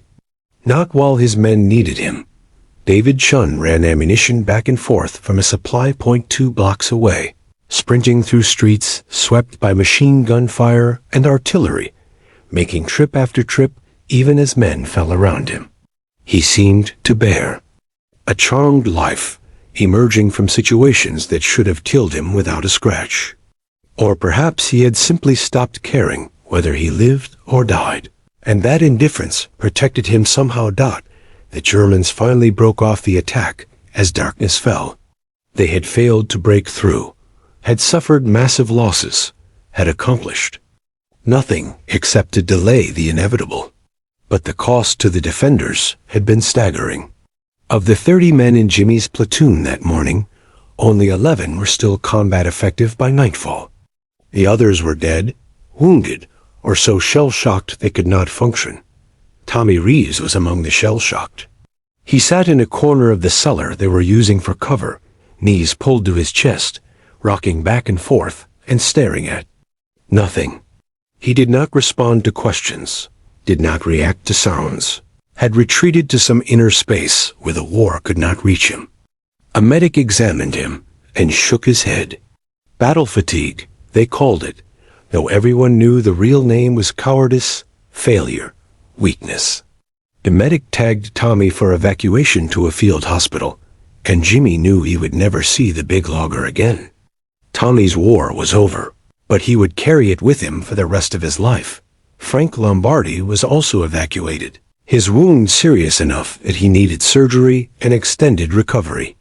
Before they loaded him onto the ambulance, he grabbed Jimmy's arm with surprising strength. "Keep them alive," he said. his voice tight with pain. "Do not let any more of them die if you can help it. Promise me." Jimmy promised, though he had no idea how he could keep that promise. No control over who lived and who died. But he made the promise anyway, because Frank needed to hear it, needed to believe that his suffering had meaning, that his sacrifice would be honored by those who survived.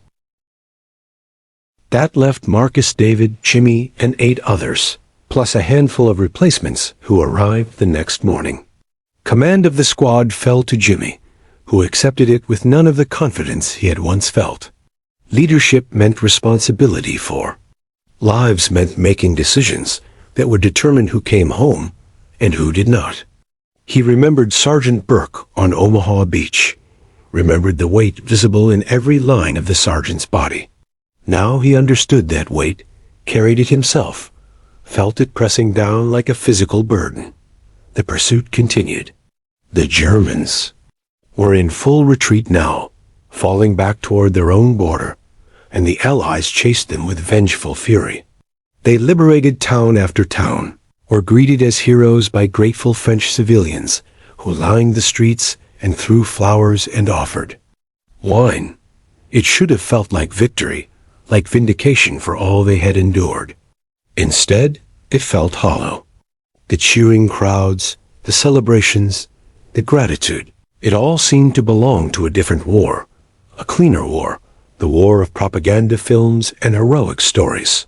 The real war was in their eyes, in their nightmares, in the spaces between words. When they tried to talk about what they had seen and done, Jimmy wrote letters to the families of the men who had died under his command.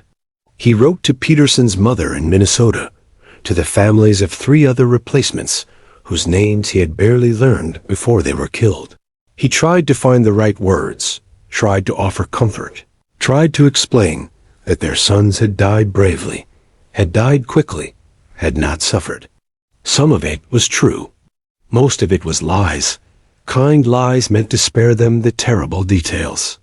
But each letter was an admission of failure, an acknowledgement that he had not been able to keep Frank's promise, had not been able to keep them alive. Paris fell on August 25th, a moment of genuine joy and celebration. They did not enter the city themselves, were instead part of the forces that continued east, pushing toward the German border. But they heard about the liberation, saw photographs. In stars and stripes, read accounts of French citizens dancing in the streets. For a brief moment, it felt like maybe the war really was almost over, like maybe they would survive after all. But the moment passed. The Germans stiffened their resistance as they fell back toward their homeland. The easy advances of late August gave way to harder fighting in September.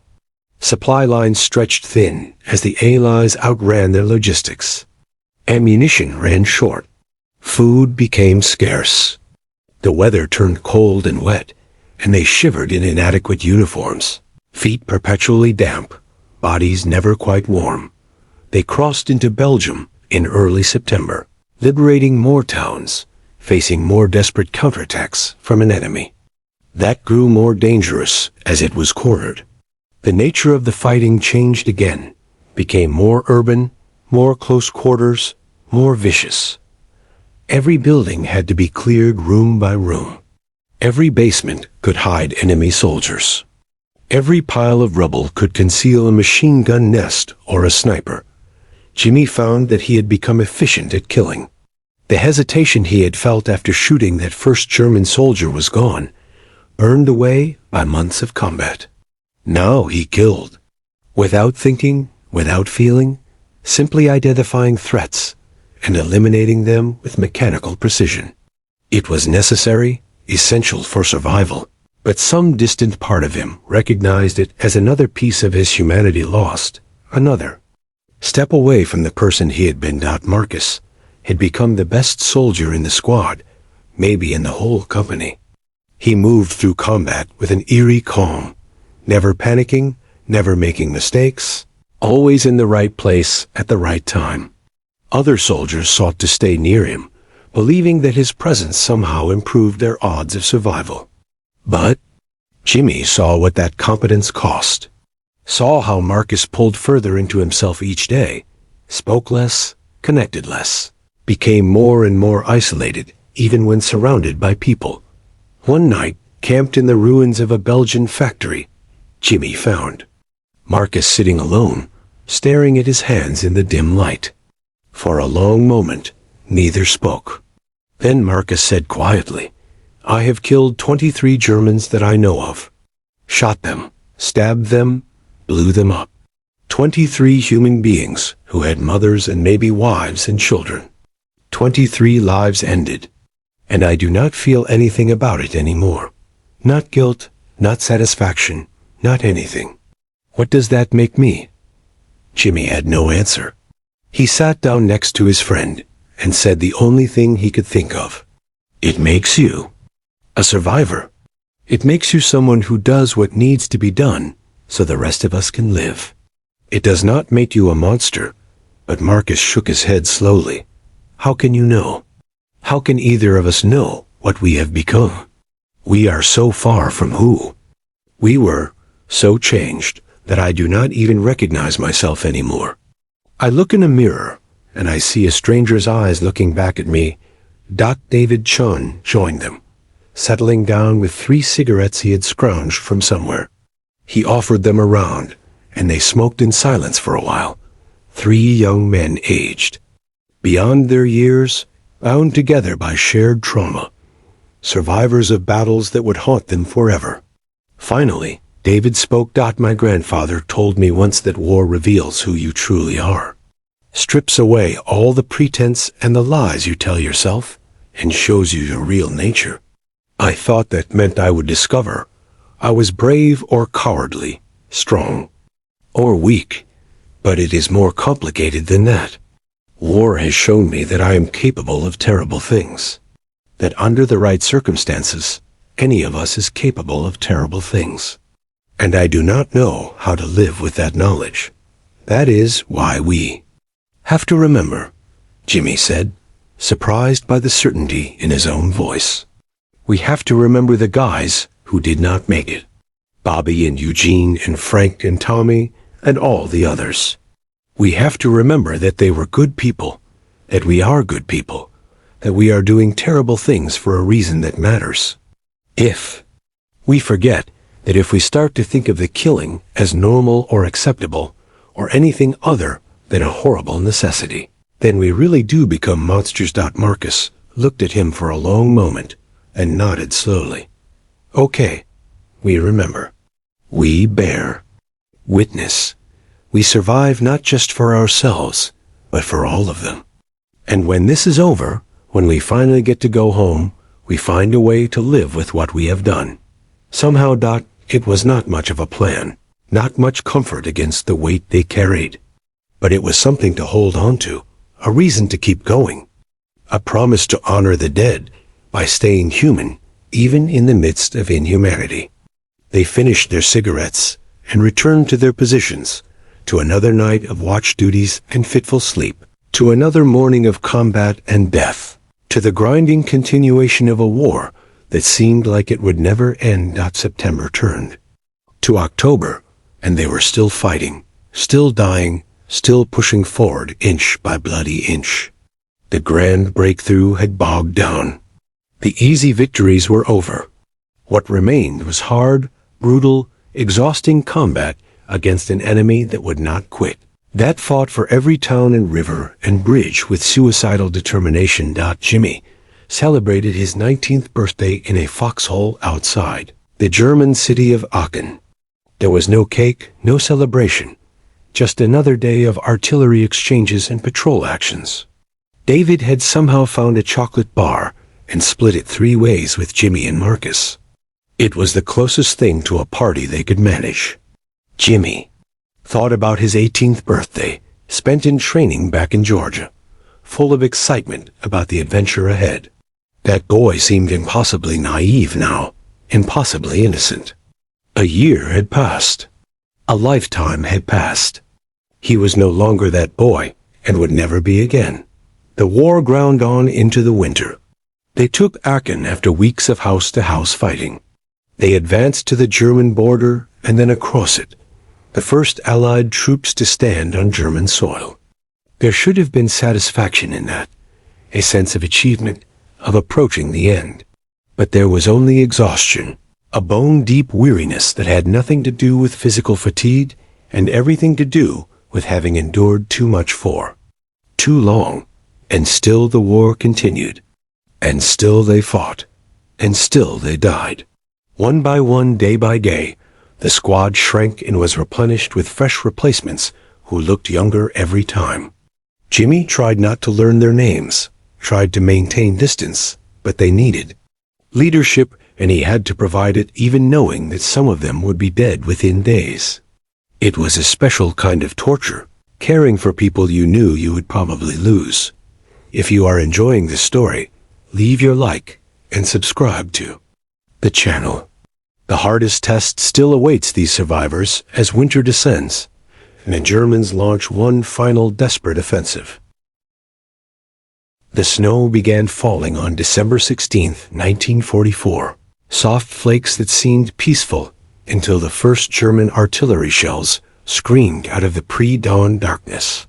Jimmy McCarthy was in a foxhole near the Belgian town of Bastogne, half asleep despite the cold when the barrage began. The ground shook with impacts that seemed to come from everywhere at once, a rolling thunder that obliterated the morning quiet and announced that the war, which they had all hoped was winding down, had found new ferocity. The Battle of the Bulge. They would call it later Hitler's last major offensive in the West, a desperate gamble to split the Allied armies and capture the vital port of Antwerp. But in those first confused hours, Jimmy and the others only knew that they were being hit hard, that Germans in overwhelming numbers were pouring through American lines, and that their tenuous positions were in danger of being overrun. Marcus Johnson was already up and moving, years of combat having given him instincts that sensed danger before it fully materialized. He grabbed Jimmy's shoulder, hauled him from the foxhole as shells walked across their position. Trees exploded into splinters. The earth erupted in violent fountains. The world became noise and chaos, and the immediate desperate struggle to survive. The next 60 seconds, David Chun appeared through the smoke and falling snow, his face grim. We are pulling back to the town. Germans are coming through in force. Tanks, infantry, everything they have. He had to shout to be heard over the bombardment, and even then his words were half lost.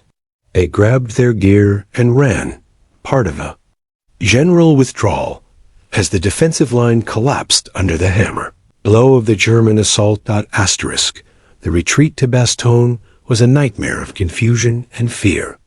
German forces had infiltrated behind American lines, some wearing captured uniforms and speaking English to spread chaos. You could not trust anyone you did not know personally. Friendly fire incidents occurred as panicked soldiers shot at shadows in movement. The roads were clogged with vehicles and troops, all trying to fall back to defensive positions, while German artillery pounded them relentlessly. They reached Bastogne as night fell, joining the makeshift garrison that would defend the town. The commanding officer, a brigadier general named McAuliffe, set up a defensive perimeter and made it clear they would hold regardless of being surrounded. When the Germans demanded surrender, McAuliffe's one-word response became legendary among the troops. Nuts. It was defiance in the face of overwhelming odds, a refusal to accept defeat, and it lifted morale in a way that fancy speeches never could. Jimmy's squad, now numbering only 6 men including himself, was assigned to defend a sector on the eastern edge of town.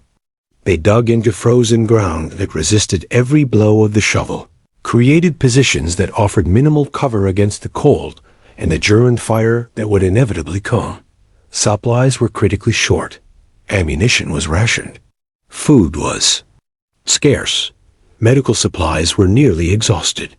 They were surrounded, outnumbered, and winter was bearing down with brutal intensity.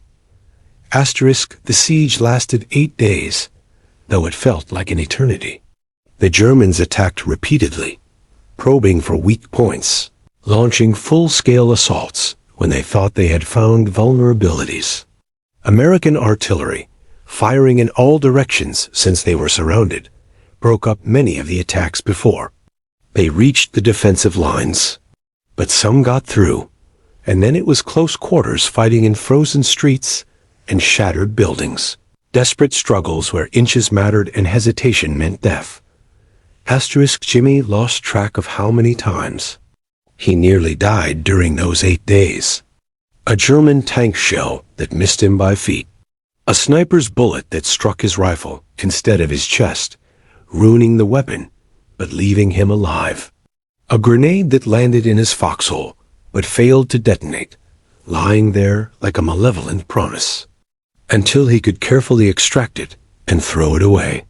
Each narrow escape should have felt like a miracle, but by this point, he had moved beyond gratitude or relief into a state of numb acceptance. He was alive or he was not. There was no middle ground, no room for emotion. Marcus saved his life at least twice that Jimmy knew of. Once, spotting a German infiltrator creeping toward Jimmy's position in the darkness and killing him before he could throw his grenade. Another time, dragging Jimmy to cover when mortar fire caught them in the open, shielding Jimmy's body with his own as shrapnel flew. They did not talk about it afterward. What was there to say? They saved each other constantly now. Reflexive actions born of partnership and survival. No gratitude necessary or expected. David Chun's scrounging skills became literally life-saving. He found a cache of German rations in an abandoned position and distributed them to the squad. He located medical supplies in a destroyed aid station and brought them to the overwhelmed medics. He somehow produced extra ammunition when they were nearly out, cigarettes when they needed something to calm their nerves, even a bottle of schnapps on Christmas Eve that they passed around, each man taking a small sip and remembering other Christmases, peaceful Christmases, Christmases that seemed to belong to someone else's life. Christmas Day, 1944, was one of the strangest of Jimmy's life. The Germans suspended their attacks for most of the day, perhaps in observance of the holiday, perhaps to regroup for another push. A kind of informal truce settled over the battlefield. In some sectors, American and German soldiers could hear each other singing carols in their respective languages. The melodies familiar, even if the words were foreign. Jimmy sat in his foxhole and tried to remember what Christmas had been like back home in Iowa. His mother's cooking, the smell of pine from the tree they cut themselves. His sister's excitement over presents, the church service where everyone in town gathered. It felt impossibly distant, a dream from another life. He pulled out a letter that had finally caught up with him, weeks old but precious. His mother wrote about his sister's school play, about neighbors who asked after him, about hopes that he would be home soon. The disconnect between her world and his was so vast that he could barely comprehend existing in both simultaneously. The weather cleared on December 26th, allowing Allied aircraft to finally fly support missions and drop desperately needed supplies.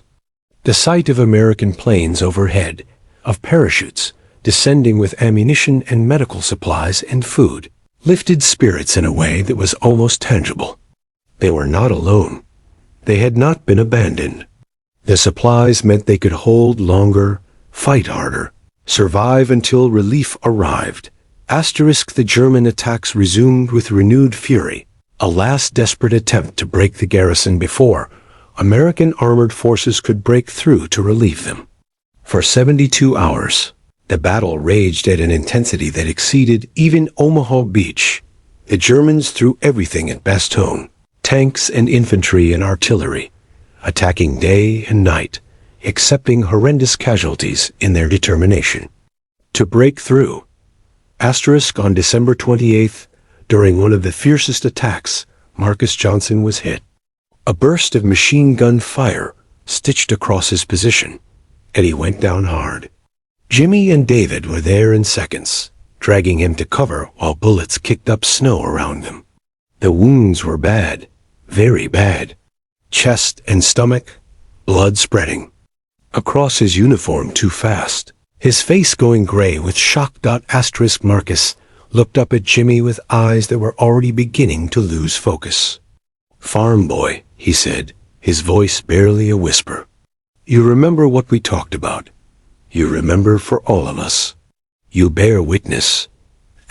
Jimmy was pressing his hands against the wounds, trying futilely to stop the bleeding, knowing even as he did it that Marcus was dying. "I will.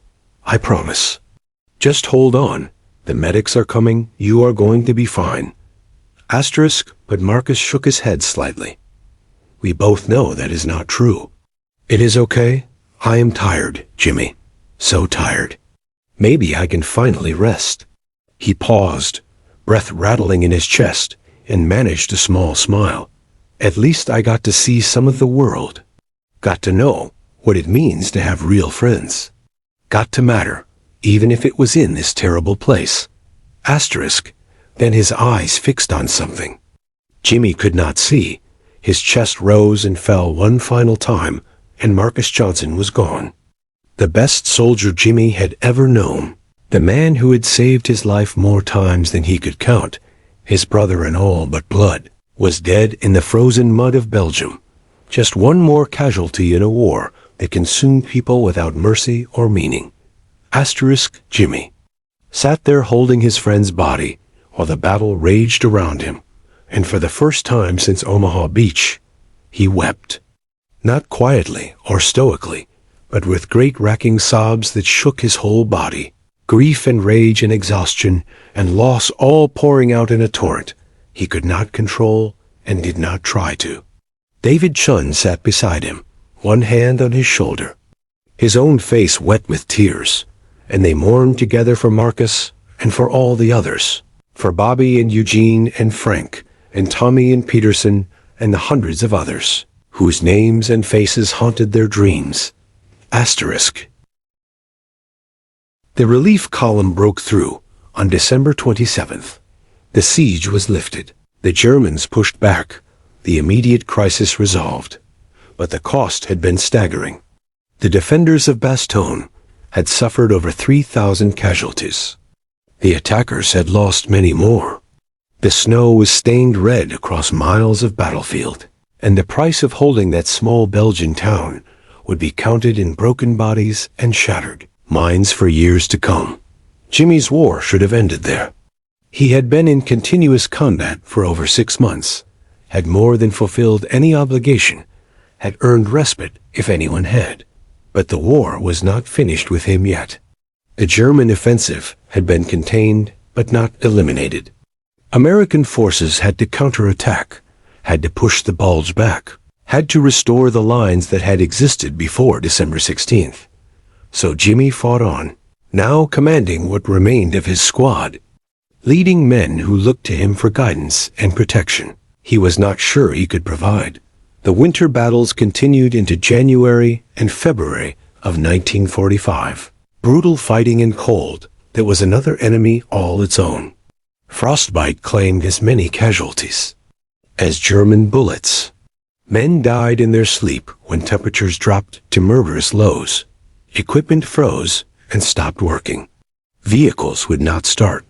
Weapons jammed. It was misery compounded by combat, suffering layered on suffering. They crossed the Rhine in March, the last major natural barrier before the heart of Germany. The end was visible now. Germany collapsing under the weight of Allied armies advancing from the west and Russian forces crushing them from the east. But the fighting did not ease. If anything, it grew more intense as they pushed into Germany proper, encountering SS units and fanatics who fought with suicidal determination, even as their country crumbled around them. In early April, Jimmy's unit liberated a concentration camp. Nothing he had experienced in the war, not Omaha Beach, not Bastogne, not any of the countless battles, prepared him for what they found there. The skeletal prisoners, more dead than alive, their eyes huge and wasted faces, the bodies stacked like cordwood, the gas chambers and crematoriums, the systematic machinery of industrialized murder, the sheer scope of evil that human beings were capable of inflicting on other human beings. They stood there, hardened combat veterans who had seen every horror war could offer, and they wept. They vomited. They raged. They tried to help the survivors, to offer food and water, but many were too far gone, dying even after liberation. Some of the soldiers wanted to execute the SS guards they had captured.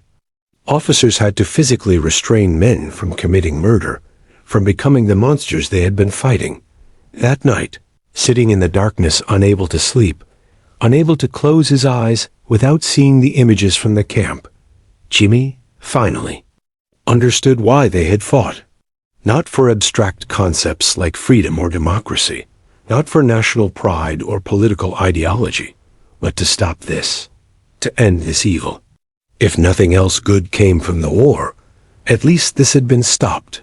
At least these camps had been liberated. At least the machinery of genocide had been destroyed. David Chun found him there and sat silently beside him. After a long time, David spoke.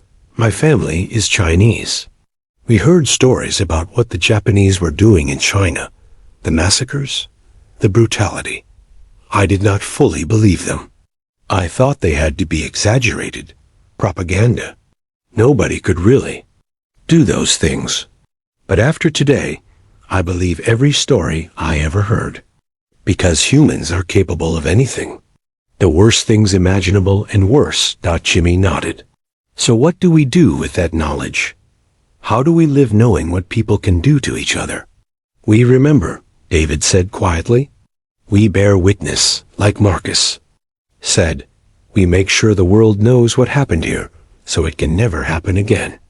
And we try, despite everything, to be better, to choose kindness over cruelty, compassion over hatred.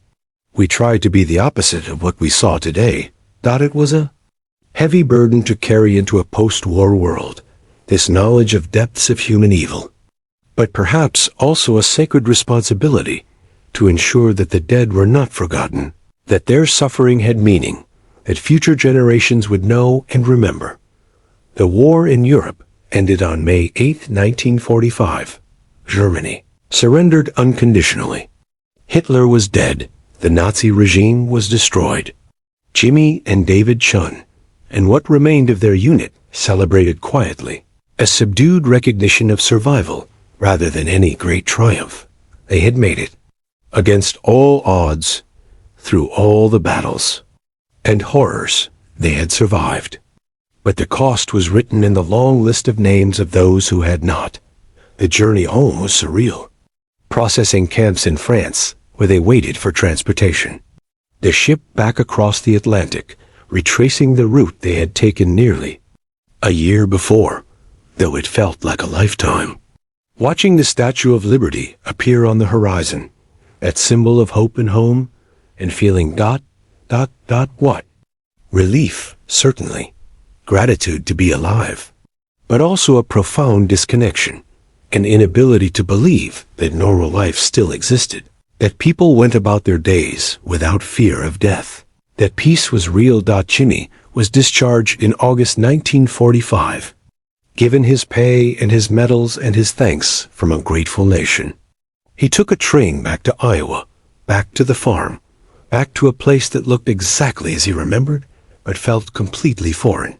His parents met him at the station, his mother crying and holding him, his father gripping his shoulder with emotion, too deep for words.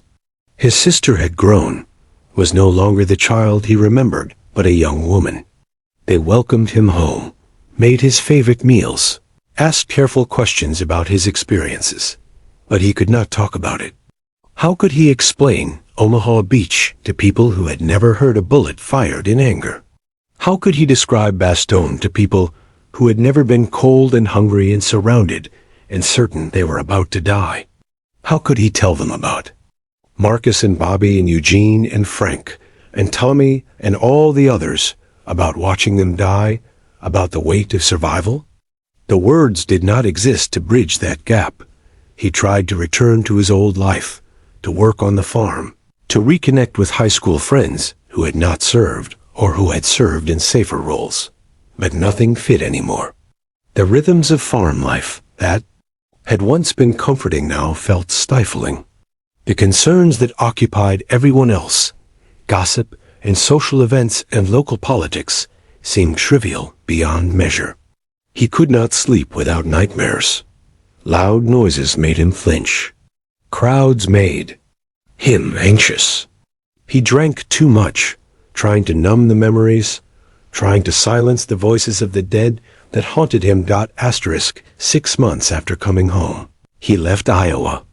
He wrote his parents a letter trying to explain, though he was not sure he understood it himself. He could not stay, could not pretend to be the boy they had sent off to war. That boy was dead, left behind on a beach in France or in the frozen forests of Belgium, or in any of the 100 places where pieces of his innocence had been stripped away. What remained was someone else, someone who needed to find a new place. In a world that felt alien and hostile despite being at peace. He wandered, just as he had once said he might. Took odd jobs in different cities, never staying long, always restless. He sought out other veterans, found a kind of comfort in the company of men who understood, who did not need explanations, who carried the same weight. They gathered in VFW halls and corner bars, shared drinks and silence, and occasionally, when trust had been established, stories. Never the heroic stories civilians wanted to hear, but the real stories, the ones about fear and loss, and the things they had done to survive. In 1947, Jimmy found himself in San Francisco and looked up David Chun. David had used the GI Bill to go to college, was studying business, was trying to build a future. They spent an evening together, talking carefully around the war, at first, then gradually allowing themselves to remember, to honor Marcus and the others, to acknowledge what they had been through together. David was doing better than Jimmy, had found ways to integrate the experience into a functional life. But even he admitted the struggle, the nightmares, the moments when the past overwhelmed the present. Do you ever regret it? Jimmy asked, surviving when so many did not? David thought about it for a long time before answering. Every day. But Marcus told us to remember, to bear witness. I think that means we have an obligation to live, to make our survival mean something. Not by being heroes or doing great things necessarily, but just by living well, by being decent people, by not letting the war turn us into something we are not. Over the years, Jimmy slowly found his way forward. He met a woman in Seattle who had her own traumas, a nurse who had served in field hospitals, and who understood without needing detailed explanations. They built a quiet life together, had children, created something positive out of the wreckage of their experiences. He never talked about the war with his children, could not bear to burden them with those memories. But he kept a box of letters and photographs, the physical remnants of Bobby and Marcus and the others, and sometimes late at night, he would take them out and remember. In 1947, Jimmy found himself in San Francisco and looked up David Chun. David had used the GI Bill to go to college, was studying business, was trying to build a future. They spent an evening together, talking carefully around the war, at first, then gradually allowing themselves to remember, to honor Marcus and the others, to acknowledge what they had been through together. David was doing better than Jimmy, had found ways to integrate the experience into a functional life. But even he admitted the struggle, the nightmares, the moments when the past overwhelmed the present. Do you ever regret it? Jimmy asked. Surviving when so many did not? David thought about it for a long time before answering. Every day. But Marcus told us to remember, to bear witness. I think that means we have an obligation to live, to make our survival mean something. Not by being heroes or doing great things necessarily, but just by living well, by being decent people, by not letting the war turn us into something we are not. Over the years, Jimmy slowly found his way forward. He met a woman in Seattle who had her own traumas, a nurse who had served in field hospitals and who understood without needing detailed explanations. They built a quiet life together, had children, created something positive out of the wreckage of their experiences. He never talked about the war with his children, could not bear to burden them with those memories. But he kept a box of letters and photographs, the physical remnants of Bobby and Marcus and the others, and sometimes late at night, he would take them out and remember. He attended reunions of his division, gatherings of old men who had once been young soldiers, who had stormed beaches and held frozen towns and witnessed the liberation of camps.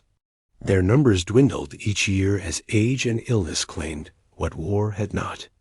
They told the same stories, raised the same toasts, mourned the same losses.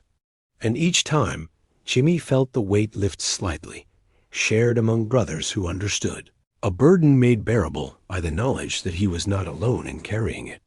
In 1984, 40 years after Omaha Beach, Jimmy returned to France.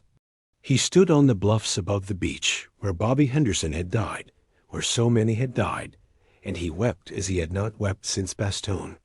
The beach was peaceful now, tourists and locals enjoying the sun and sand, no indication of the hell that had occurred there. But Jimmy could see it, could hear the guns and the screams, could feel the terror and the chaos. The ghosts were there, would always be there for him. He visited Marcus Johnson's grave in the American cemetery at Margraten in the Netherlands, one of thousands of white crosses marking the final resting places of young men who had given everything. He told Marcus about his life, about David Chun's success, about the world they had helped save, despite all its flaws. He told Marcus that he had kept his promise, had borne witness, had remembered, and he apologized for surviving when so many better men had not. Jimmy McCarthy died in 2003, an old man who had lived a full life, who had been a good husband and father and friend. At his funeral, his children learned for the first time the full story of what their father had endured, heard from surviving members of his unit about his courage and leadership, about the men who had died under his command and the weight he had carried. They understood then why he had sometimes seemed distant, why certain dates made him quiet and withdrawn, why he had valued peace and kindness above all other virtues. In his personal effects, they found a letter he had written but never sent, addressed to all the young men who had not come home. It was an apology and a promise, a recognition of debt that could never be repaid, a commitment to live in a way that honored their sacrifice. It ended with words that captured perhaps the essential truth of what he had learned in the war, the lesson that training could never teach and that only experience could convey. You believed the stories they told us, the promises about glory and adventure and becoming heroes. So did I. But war was not training. War was not any of the things they said it would be. War was learning that courage is not the absence of fear, but the decision to act despite fear. War was discovering that the only thing that mattered was the man beside you and your obligation to bring him home. War was realizing that survival was not victory, but simply another day to carry the weight of all those who did not survive. You paid the ultimate price before you could learn these lessons. I learned them by watching you fall. I spent my life trying to live in a way that made your sacrifice meaningful, trying to be worthy of the gift of survival that chance or fate or God granted me and denied you. I do not know if I succeeded, but I never forgot you. I bore witness, and I made sure that your names and your stories would not disappear into history as nameless casualties.